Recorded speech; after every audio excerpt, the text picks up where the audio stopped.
मेरा नाम अभिषेक। मैं और मेरे 3 दोस्त एक दिन कहीं घूमने जाने का प्लान बनाते हैं। काफी सोच विचार के बाद यह तय होता है कि हम अपने दोस्त के घर जाएंगे, जो शहर से काफी दूर है। उसका घर कोई आम घर नहीं था, वो एक बहुत बड़ी पुरानी और एक वीरान हवेली थी। कहा जाता था कि वहाँ अब कोई नहीं रहता सिवाय एक अकेले पहरेदार के। इस दिन हम निकले, सब कुछ बिल्कुल नॉर्मल था। गाड़ी में तेज गाने बज रहे थे, हम हंसी मजाक कर रहे थे और सफर का मजा ले रहे थे। लेकिन तभी अचानक हमारी गाड़ी रुक गई। हमारे सामने सड़क पर एक बहुत बड़ा कटा हुआ पेड़ पड़ा था। आगे जाने का कोई रास्ता नहीं था। कल ना जाने कहां से काले कौवों का झुंड आकर पेड़ और सड़क पर बैठ गया। आसमान धीरे धीरे काला होने लगा, हवा तेज चलने लगी और मौसम ऐसा लग रहा था जैसे अभी तूफान आने वाला हो। हम तीनों घबरा गए। हमने गाड़ी मोड़ी और पीछे लौटने का फैसला किया। लेकिन तभी हमें सड़क के किनारे से जाता हुआ एक संकरा रास्ता दिखा। वो रास्ता अजीब था, जैसे जान पूछकर हमें बुला रहा हो। और वही रास्ता हमारी सबसे बड़ी गलती साबित हुई, क्योंकि वो रास्ता वहां जाता था जहां से कोई वापस नहीं आता। जब हम उस रास्ते पर आगे बढ़े तो थोड़ी देर बाद एक अजीब सा गांव दिखाई दिया। गांव में घुसते ही हमें अजीब सा एहसास हुआ। वहां के सारे लोग बस हमें घूर रहे थे। तभी भीड़ में से एक आदमी बोला,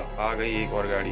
ये सुनकर हम सुन रह गए। हमने अनसुना किया और गांव से निकलने की कोशिश की, लेकिन हमारी गाड़ी बार बार उसी रास्ते पर घूमकर वापस वहीं पहुंच जाती, जैसे कोई हमें जाने ही ना देना चाहता हो। घबराकर हमने एक आदमी से पूछा, भाई गांव से बाहर जाने का रास्ता कौन सा है? उसने बिना भाव बदले वही रास्ता दिखा दिया, जिसे हम बार बार घूमकर वहां पर वापस आ रहे थे। शाम के 7 बजने वाले थे। तभी वही आदमी हमारे पास फिर से आया और बोला, बाहर रुकना ठीक नहीं है, आप लोग हमारे साथ घर के अंदर चलिए। उसकी आवाज में अजीब सी शक्ति थी।